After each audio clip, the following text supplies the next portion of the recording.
Amigos, hoje colocarei novamente a palestra. Experimente o mistério de Cristo. Devidamente corrigida. Um inscrito aqui do canal me alertou que vazou um som, e isso atrapalhou o áudio. Agradeço a compreensão de todos. Agora, vamos à palestra. A atitude hostil do mundo em relação a este grande mistério de Jesus Cristo é a sua ignorância de quem é o Pai. Vocês saberão quem vocês realmente são, o ser celestial que desceu a este mundo, na medida em que vivenciarem o mistério de Jesus Cristo. E quando você experimentar isso, descobrirá que é Jesus Cristo. Nunca houve outro e nunca haverá outro. Basta acompanhar-me de perto num pequeno drama que nos é contado no livro de João. A palavra Pilatos significa pressionado de perto como uma forma contraída, o limite, na verdade, da contração e da opacidade. Mas como todos esses personagens eles são personificados e são atributos, são qualidades. Ver os personagens das Escrituras como personagens da história é ver a verdade temperada com a fraqueza da alma humana. Todos são estados eternos. Então Pilatos não é realmente uma pessoa como você é uma pessoa, como eu sou uma pessoa, é o estado contratado. A história está acontecendo dentro de você. Então Pilatos lhe perguntou: Você é o rei dos judeus? E ele respondeu: Você diz isso por si mesmo ou foram outros que lhe contaram? Você sabe disso por experiência própria ou é boato? Você me faz a pergunta: Sou o rei dos judeus? Agora ele não nega que é. Ele simplesmente faz a pergunta. Mas ele se pergunta se esse estado contraído chegou ao ponto de ser quebrado agora. Deve chegar ao ponto onde a casca vai quebrar e então saberá por si mesmo. E então ele disse: Então você é um rei? Ele disse: Você diz que eu sou. Pois ele havia dito: Para isso nasci e para isso vim ao mundo, para dar testemunho da verdade. E então a forma contratada fez a pergunta: O que é a verdade? Com base neste nível, é verdade que o jarro está aqui, que o copo está aqui, que você está aqui, que eu estou aqui, mas ele não está falando desta verdade. A verdade da qual fala o verdadeiro ser que você é o verdadeiro conhecimento de Deus. Ele não está falando de nada conhecido no mundo da ciência. Hoje estamos a caminho da Lua pela segunda vez, mas essa não é a história da Bíblia.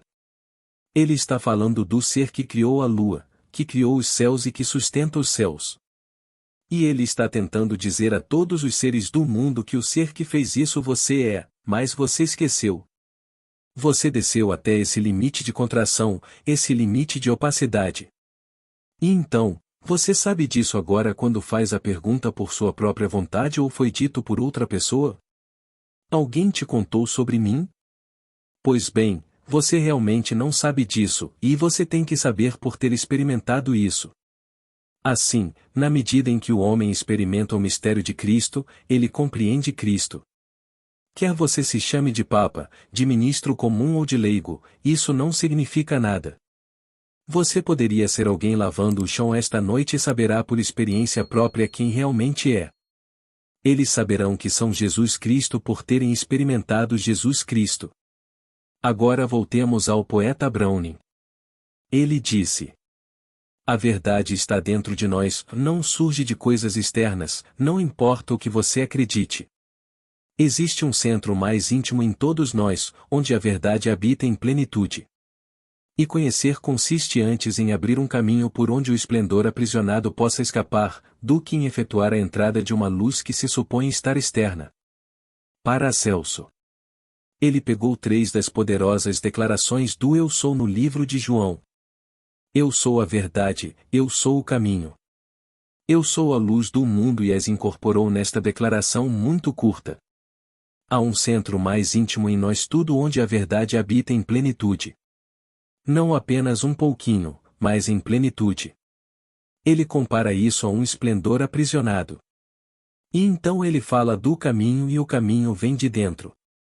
Pensar que algum Cristo vem de fora é compreender completamente mal o grande mistério. Está inteiramente dentro de nós. Enquanto você está sentado aqui agora nesta pequena sala e parece ser tão pequeno neste enorme universo, e ainda assim você sentado aqui neste estado contraído, e neste estado contraído é Pilatos que questiona a sua sanidade quando você começa a se agitar dentro de você, e pergunta estas questões. Está tudo entre vocês. Toda a competição está dentro do indivíduo. E então aquela refulgência interior surge. Ele desperta dentro desta pequena vestimenta, e o Criador do universo sai do indivíduo. Eu lhe digo, sei disso por experiência própria. Você não é um ser pequenino, não importa o que o mundo lhe diga. Você passou pelo inferno e talvez passe por mais, mas a busca é encontrar o eu, e o eu que você procura é o seu Pai, que é você mesmo. É contado nas Escrituras, mas de uma maneira tão estranha e maravilhosa. E Jesus disse: Vá e diga-lhe: Eu sou a raiz e a descendência de Davi, a resplandecente estrela da manhã. Apocalipse 22 versículo 16. Eu sou a raiz, a origem, o pai, e ainda assim sou descendente de Davi. Eu sou o pai de Davi, eu sou o descendente de Davi. Agora leia as Escrituras. Eu farei surgir de você, ó Davi. Eu suscitarei um filho que sairá do seu corpo. Eu serei seu pai e ele será meu filho. 2 Samuel 7 versículo 12. Ele dirá: Eu e meu pai somos um. João 10 versículo 30. Ele está saindo de David, portanto, ele é filho de Davi. E Davi é o filho daquele que criou todo o vasto universo. No entanto, aquele que criou todo o vasto universo traz para fora do universo aquilo que é ele mesmo e que foi enterrado dentro do universo. Então aqui, o avô e o neto são um e o mesmo ser. Saindo daquilo que Deus criou, que é o universo. A humanidade é Davi, e ele tira da humanidade aquilo que é ele mesmo. O avô e o neto são um só e mesmo ser. Então vá e diga: Eu sou a raiz e a descendência de Davi. Mas se você vir Davi como o mundo vê Davi, você nunca verá o mistério. Estou lhe dizendo quem ele é, vê a humanidade reduzida a um único ser. E quando você olha para aquele menino maravilhoso e o vê, ele é seu filho. Mas ele gerou você. Pois você se enterrou na humanidade e desempenhou todos os papéis, todos os papéis. No final, você se livra da sua própria criação e resgata a sua criação. Pois a sua criação se condensou em um único ser, diante de você como seu filho, e ele é o Davi da fama bíblica. Agora ele disse: Eu sou do alto, você é de baixo. João 8 versículo 23. Ele está falando dentro de si mesmo. Acima e dentro são a mesma coisa, abaixo e sim são a mesma coisa. Aquele que vem de cima está acima de tudo, aquele que é de baixo expressa o que é da terra terrena. João 3 versículo 31. Aqui encontramos no livro de João que o que se destaca, na verdade, a única coisa que eles não podem compreender nesta revelação é a sua revelação da paternidade de Deus. Eles têm um conceito totalmente diferente de quem é o Pai. Eu te digo, você é o Pai. Talvez você não consiga pagar o aluguel nem esta noite, talvez o armário esteja vazio, talvez você esteja endividado. E você criou o universo e sustenta o universo. O ser que você vai descobrir que realmente é o Criador do universo. E não existe outro Deus. Não há lugar no universo para dois deuses. Ouve, ó Israel. O Senhor nosso Deus, o Senhor, é um. Deuteronômio 6 versículo 4.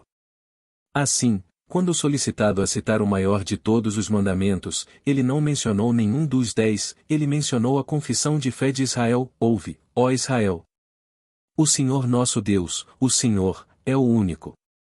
Marcos 12 versículo 29. Agora ele dá um segundo mandamento, que não é novo. Você lerá isso em Mateus. Ame o seu próximo como a si mesmo, porque é você mesmo. Todo o vasto mundo é empurrado para fora. Chegará o dia em que você descobrirá que a coisa toda é você mesmo empurrado para fora, e somente quando você mudar sua atitude em relação ao que é empurrado para fora isso poderá mudar. Não pode mudar por si mesmo. Somente quando eu mudar dentro de mim minha atitude em relação a você, você poderá mudar em relação a mim. Tudo começa que eu o amo. Por quê? Porque ele me amou primeiro. Bem, o ele de que se fala é o eu sou de você. Então você quer que alguém te ame ou te veja de forma diferente? Você começa mudando sua atitude em relação ao aspecto de si mesmo que é projetado. Todo o vasto mundo é projetado por você mesmo. Então você quer que algo diferente venha dessa projeção? Pois bem, porque eu amei primeiro. Então, se tudo está em mim, bem, eu mudo isso dentro de mim, e então todo o vasto mundo, se eu mudar isso dentro de mim, deverá se conformar às mudanças dentro de mim. Então ele fala da verdade que é uma verdade completamente diferente, é o conhecimento de Deus. Então ele disse: Eu sou a verdade. Bem, se existe um centro mais íntimo em todos nós onde a verdade habita em plenitude e aqui está alguém chamado Jesus Cristo dizendo: Eu sou a verdade, e esse é o centro em mim, então onde ele está? O único que pode ressuscitar é Jesus Cristo e ele está em mim. Ele ressuscita em mim e quebra a casca, e então sai. À medida que ele sai, sou libertado, livre como o vento, e gradualmente descubro quem realmente sou. Noite após noite fico mais consciente de que sou o Criador de tudo. Então, quando alguém morre neste mundo, para onde você acha que ele vai? Ao cemitério, para empobrecer o parente que o colocou lá. No mundo de César isso parece ser verdade. Não, ele entra em mim, não há outro lugar para ele ir além de voltar para mim. Todos que morrem neste mundo voltam para mim, pois eu sou o centro. Mas você pode dizer a mesma coisa porque só existe um centro, e todos eles voltam para dentro de mim. Esta manhã, ao acordar, encontrei um amigo meu que caiu repentinamente aos 64 anos. Ele tinha acabado de se aposentar e tinha um lindo fundo de aposentadoria já criado. Ele trabalhou para a Standard Oil of California e foi chefe do departamento de pessoal. Ele disse para sua esposa no dia em que morreu. Eles foram às compras de manhã, saíram e fizeram muitas coisas. E então ele disse a ela: Você tem algum tempo para me dar, só por um momento? Ela disse: Certamente. Então ela entrou e eles se sentaram à mesa dele e ele tinha 17 itens para revisar. Ele os pegou um por um e disse: Você entende isso? E Muriel disse: Sim, acredito, acho que sim. Agora ele contou a segunda, explicou-a detalhadamente, percorreu toda a lista e ela disse a cada uma delas: Sim, acho que entendi. Então ele chegou ao último item. Agora você tem certeza de que entendeu este?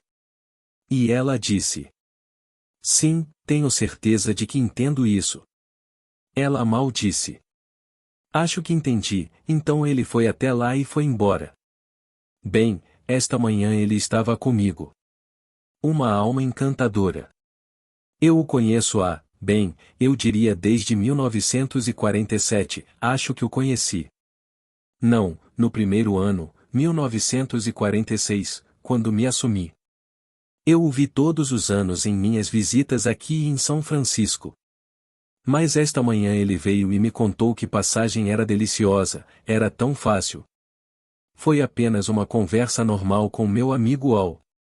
Ele era um sueco, Al Ostrom. E aqui, ele me contou sobre essa partida perfeitamente adorável, mas Al é o mesmo Al. Ele não me ouviria aqui.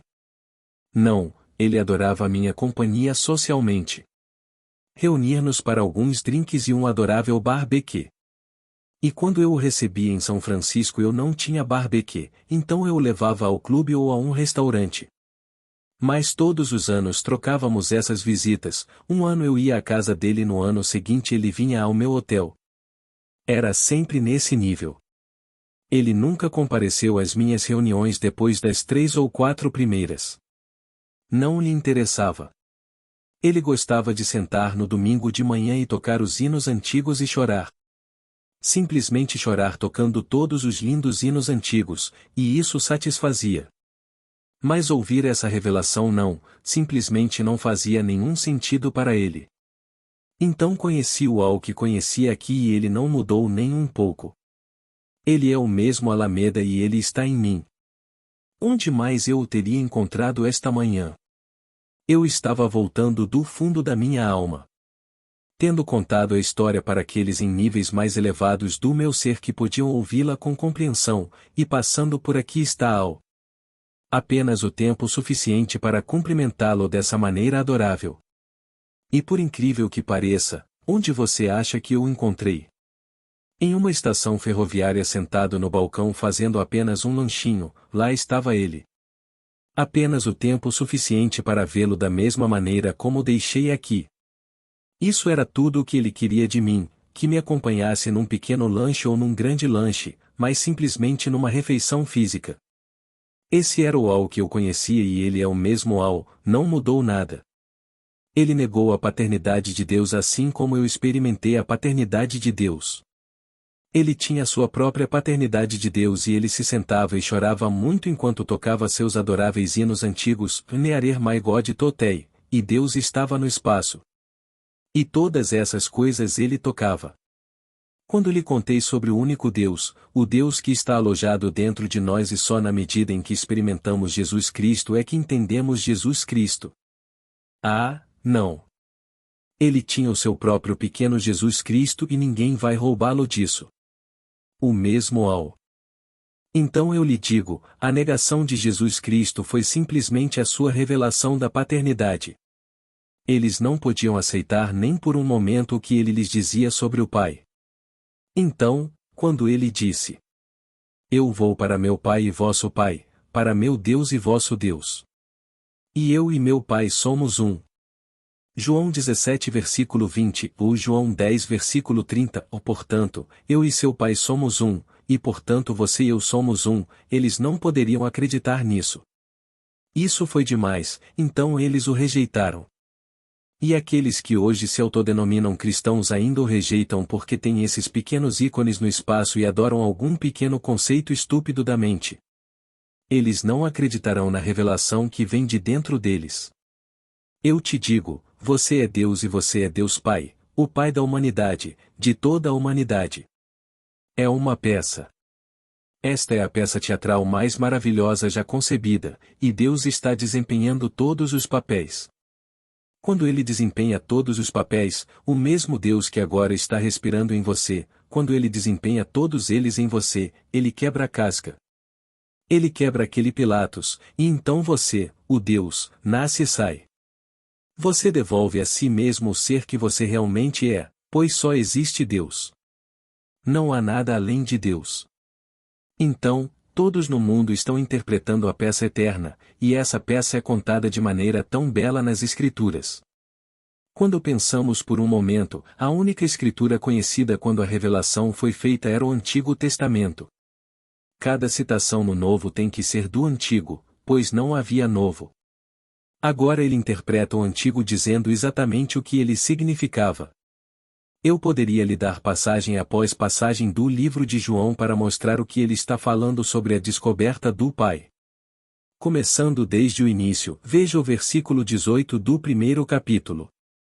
Ninguém jamais viu a Deus, aquele que está no seio do Pai, Deus unigênito, ele o deu a conhecer.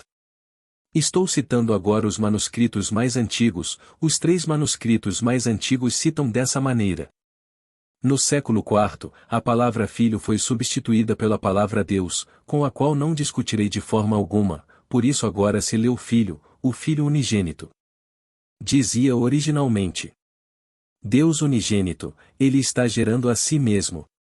No entanto, não posso negar que quando você vê aquilo de onde ele vem, a soma total de toda a humanidade, todo o mundo dos homens e mulheres, fundido em um único todo, torna-se um único jovem, e é o seu filho. Ele te chama de pai, e você sabe que ele é seu filho, e você sabe que é o pai dele. Você sabe disso. Portanto, não culpo aquele que, no século IV, mudou a palavra de Deus para filho e reorganizou a frase de Deus unigênito para o filho unigênito. Mas é assim que se lê nos primeiros manuscritos.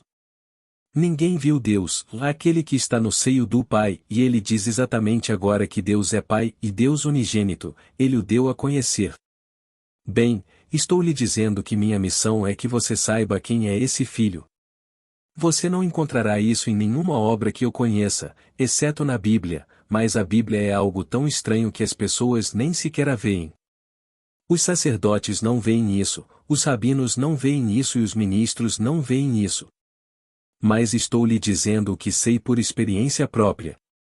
É Davi quem é o filho unigênito. Não há outro filho.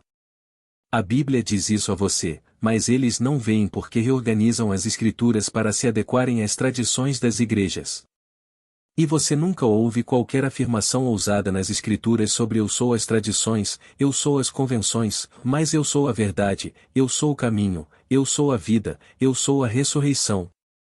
João 14 versículo 6, você ouve isso.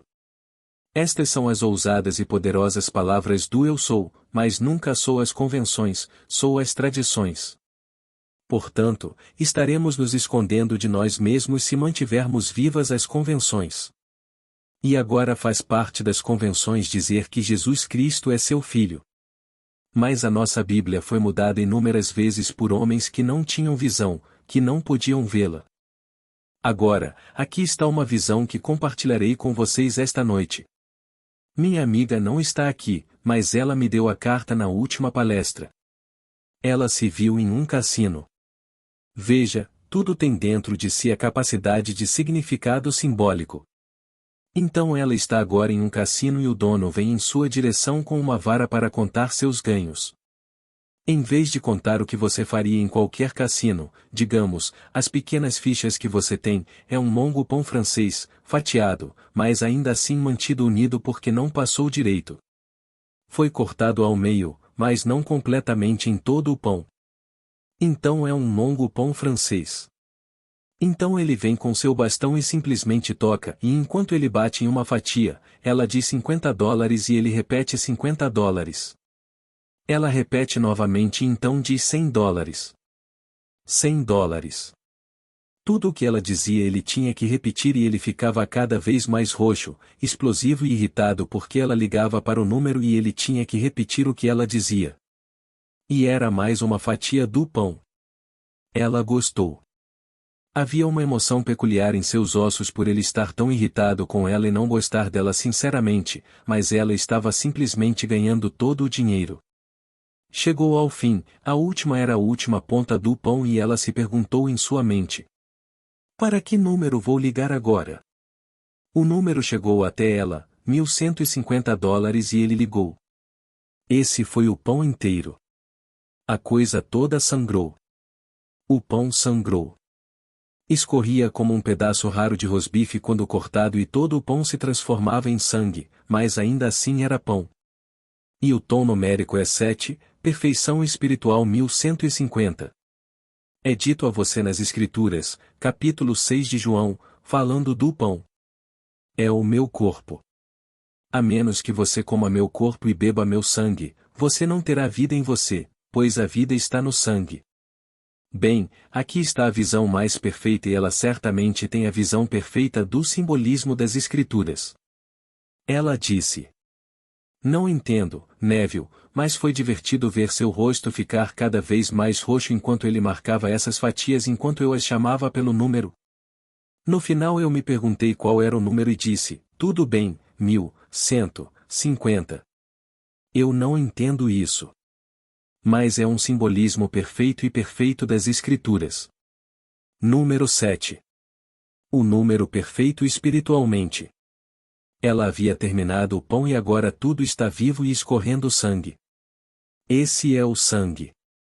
Ela aceitou completamente o corpo de Jesus Cristo como sua maravilhosa imaginação humana, e esse é o corpo de Deus. Ela aceitou completamente e não culpa ninguém agora. Se alguém é o culpado, é apenas ela mesma e ela sabe que é apenas ela mesma. Quando você chega a esse ponto em que não pode culpar os outros, você tem que comer tudo sozinho porque aceitou completamente que sua maravilhosa imaginação é a causa dos fenômenos da vida, então você comeu o pão de pão. E então vira sangue. A coisa toda escorria sangue, o pão inteiro virou um pedaço de carne sangrando. Coma meu corpo e beba meu sangue. Eu lhe digo, suas cartas da segunda-feira passada foram extremamente emocionantes. Um senhor disse que se encontrou num lugar como o Bowie e que alguém recebeu a batuta, um maestro de cabelos compridos. Inatamente ele sabia que a mesma performance aconteceria novamente para aqueles que não a testemunhassem. Então ele dirigiu até a colina onde sabia que seria mais uma vez apresentado ao mesmo maestro de cabelos compridos. Enquanto ele estava lá. E foi apresentado. Uma senhora ao lado dele disse: "O que é isso no céu?" Ele pegou o binóculo e olhou para cima, perguntando-se se era um avião ou o quê, e era um pássaro multicolorido que lembrava um papagaio porque podia falar. O pássaro lhe disse: "Saia daqui. Não queremos nenhuma parte de vocês." E então ele desceu e bateu no rosto dele com as asas. Agora você vai pensar que isso é um sonho inútil. Não é um sonho inútil. Esse é um maravilhoso esboço do que acontecerá na próxima vez, mas desta vez não será o papagaio multicolorido, será a pomba. Eles evitam o homem. Eu sei disso por experiência própria. Porque o homem exala, neste nível, o odor mais escandaloso. E era uma mulher em sua visão, ou não foi um homem que lhe pediu para ver o que era o objeto no espaço. É uma mulher que se volta para você e diz: eles evitam o homem. Mas ele te ama tanto que penetrou no círculo da ofensa para demonstrar seu amor por você. Portanto, é um prenúncio maravilhoso do que está reservado para ele. Outra senhora me viu morrendo. Muitos de vocês têm me visto morto recentemente. Posso lhe dizer que é saudável, é um estado muito saudável, muito saudável. Ela estava com aquele cujos olhos agora são testemunhas atuais.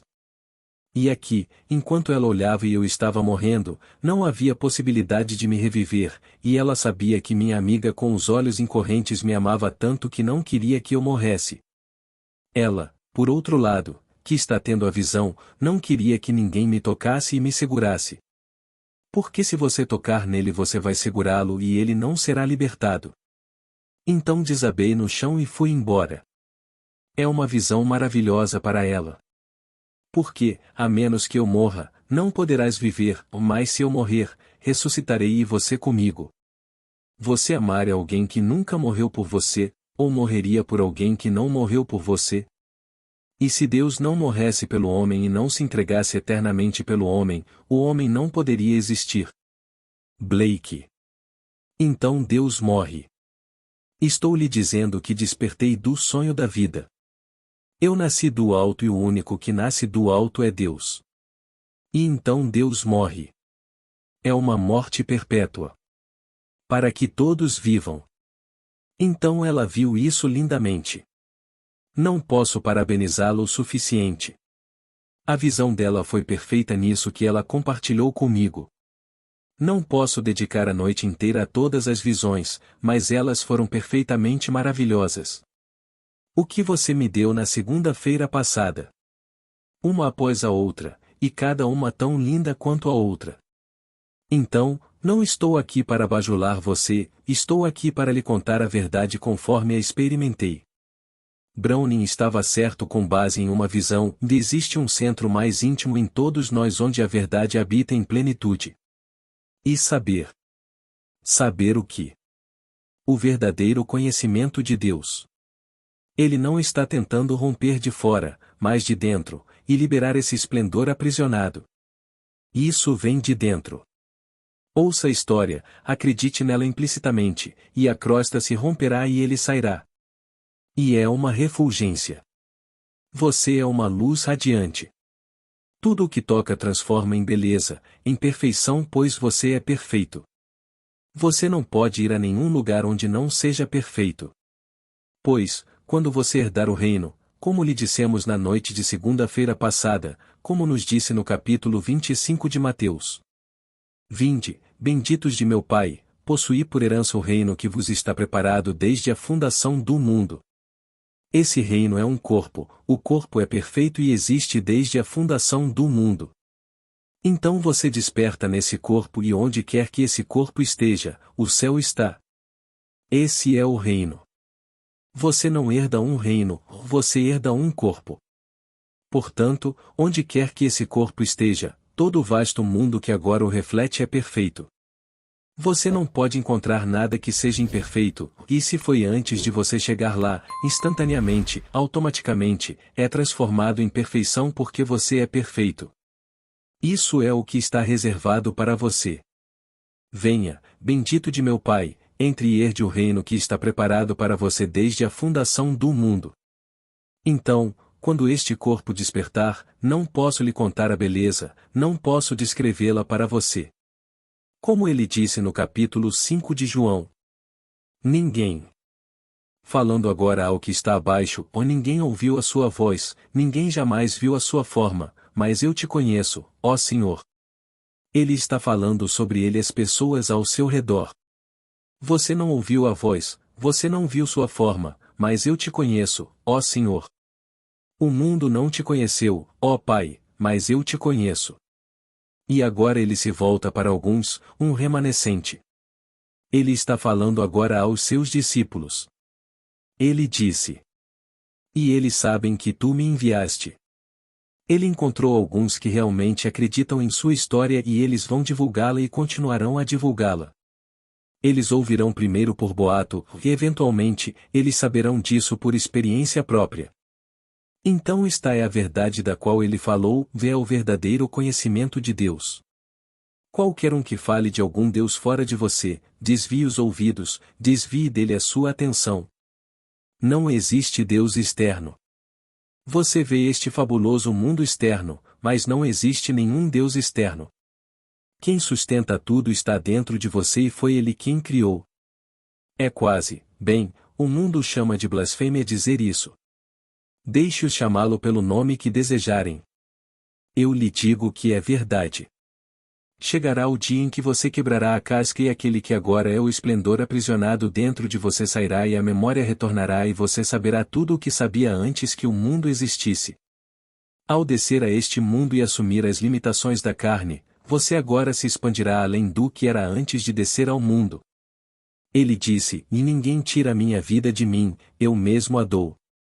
Tenho poder para deixá-lo e poder para retomá-lo. João 10 versículo 18.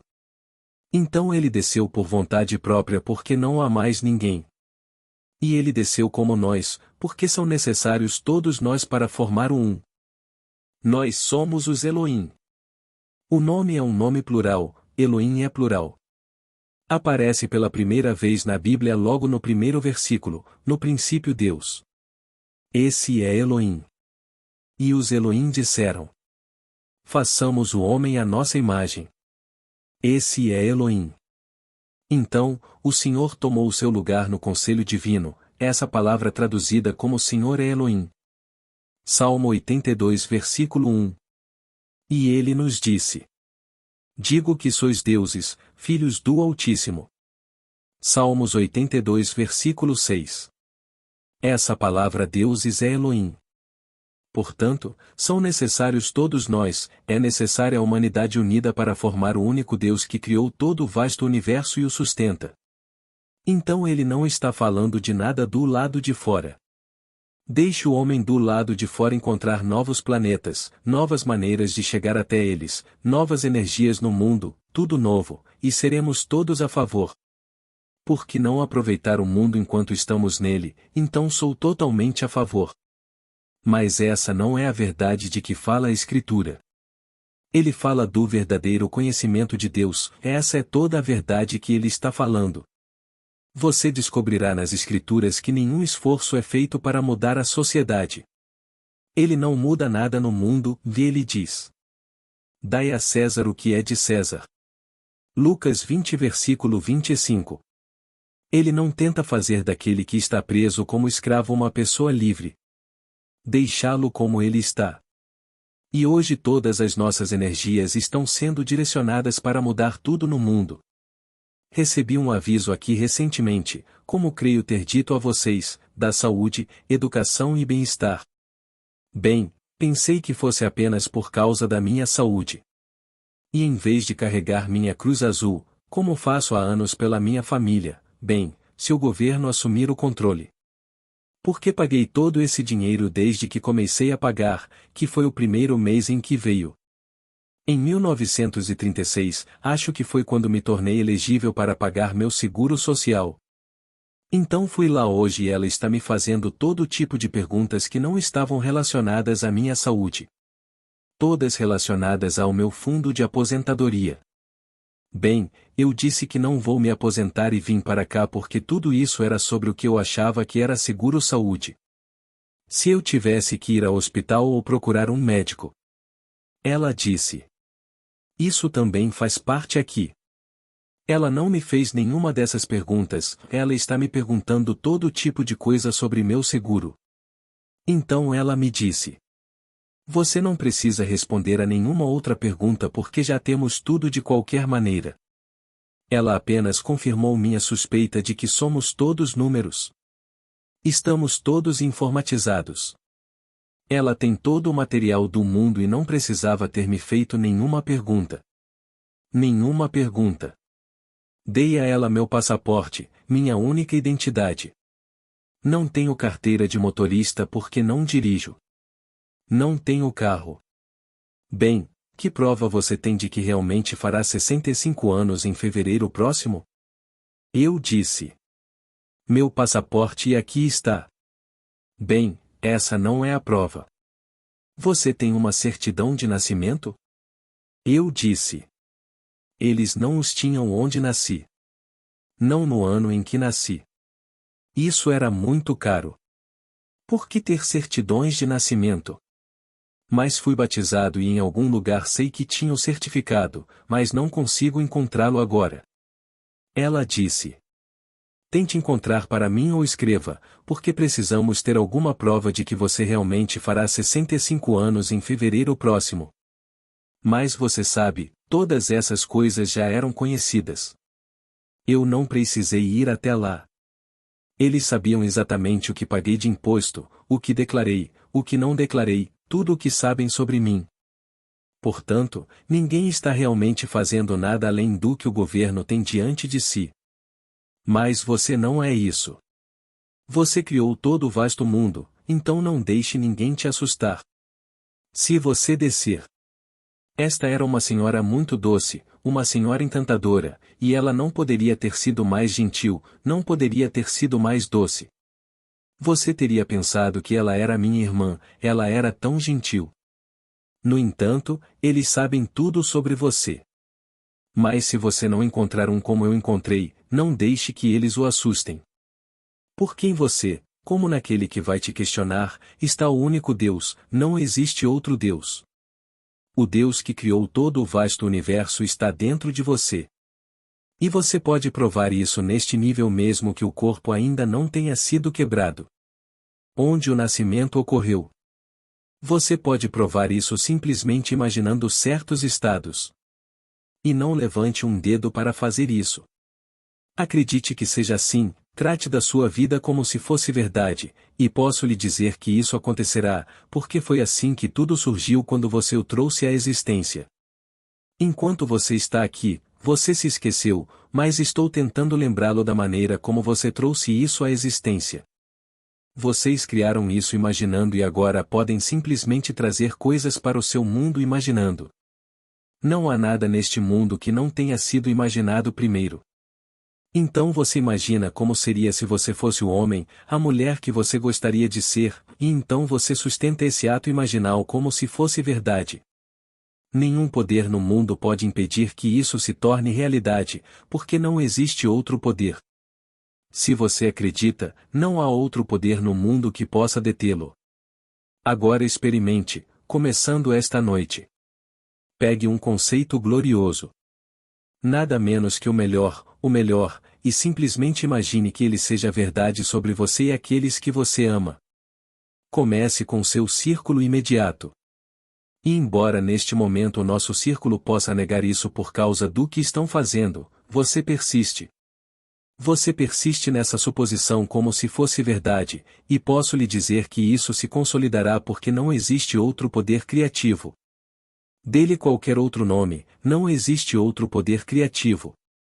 Conceda a todos os seus irmãos que ainda estão dormindo que busquem a Deus em alguma outra direção. Eles nunca o encontrarão de outra maneira senão vivenciando a história de Jesus Cristo. Não o encontrarão em todos os laboratórios do mundo. Eles podem desmontar os pedacinhos e descobrir como são montados, mas não encontrarão o Pai. O Pai é quem olha, quem busca. E eles estão procurando por algo do lado de fora e o Pai está dentro deles. Ele nunca se revelará, exceto por meio de Davi. Você nunca encontrará o Pai, exceto através de Davi. Você se pergunta por que a fé judaica negou a história quando ninguém disse que ele era o pai de Davi. E isso tem sido feito há tanto tempo, há 2000 anos, e nenhum padre ousa dizê-lo porque eles sofreram uma lavagem cerebral para acreditar que não é assim. Eles pensam que Deus é outro, e Jesus Cristo é algo menor, e ele é o Filho. Eles não sabem que Jesus Cristo é Deus Pai. É um padrão. É o padrão no homem, enterrado no homem, e irrompe no homem, desperta no homem. Quando desperta no homem, ele é Pai, portanto, quem é o Filho? Agora volte ao final da Bíblia, o capítulo 22 de Apocalipse. Jesus está falando. Eu sou a raiz e a descendência de Davi, o 22 versículo 16. A raiz é a origem que é o pai, a prole é a criança. Mas se eu sou ambos, sou a raiz e a prole, eles são um só ser. Portanto, o que é Davi agora? Ele não disse que era Davi. Ele disse: Eu sou a raiz e a descendência de Davi. Bem, agora ele usou Davi. Então, se a raiz e a descendência são a mesma coisa, então quem é Davi? Ele diz a você a descendência de Davi, então Davi é pai. Mas a raiz é o pai de Davi, e ele é a raiz, então ele é o pai de Davi. No entanto, o pai de David é um com o filho de Davi. Então aqui, o avô e o neto são um só ser. Portanto, quem é Davi? Bem, Davi é filho dele. Ele é um com seu neto. O filho é David, que é a humanidade totalmente fundida num só ser e personificada como um único jovem, a juventude eterna. Bem, é isso que vim dar ao mundo. Nunca li isso em um livro, nunca ouvi isso da boca de nenhuma outra pessoa, mas experimentei isso. E então eu lhe digo o que sei por experiência própria, ou não estou teorizando. Todo o vasto mundo poderia levantar-se em oposição, não faria diferença para mim. Eu diria a eles, como Pedro e João disseram ao Sinédrio no dia em que lhes disseram para não falarem mais em nome de Jesus e eles responderam: Se for correto aos olhos de Deus ouvir-vos antes do que a Deus, tu és o juiz, mas não podemos deixar de falar do que vimos e ouvimos. Atos 4 versículo 19. Portanto, não posso deixar de falar do que experimentei e experimentei ser o pai de David. E ao pesquisar a única escritura, que é o Antigo Testamento, encontrei ali a confirmação. Encontrei Davi e ele clamou a mim: Tu és meu pai. Salmo 89 versículo 26. E, tu és meu filho, hoje eu te gerei. Salmo 2 versículo 7. Então eu encontrei tudo nas Escrituras, e não sabia até que aconteceu comigo naquele dia 6 de dezembro de 1959. Então estou lhe contando isso e sei que aqui nesta audiência há aqueles que acreditam em mim. Eles dizem: Ó Pai justo, o mundo não te conheceu, mas eu te conheci, e estes creem que tu me enviaste. João 17 versículo 25. Agora, vamos entrar no silêncio.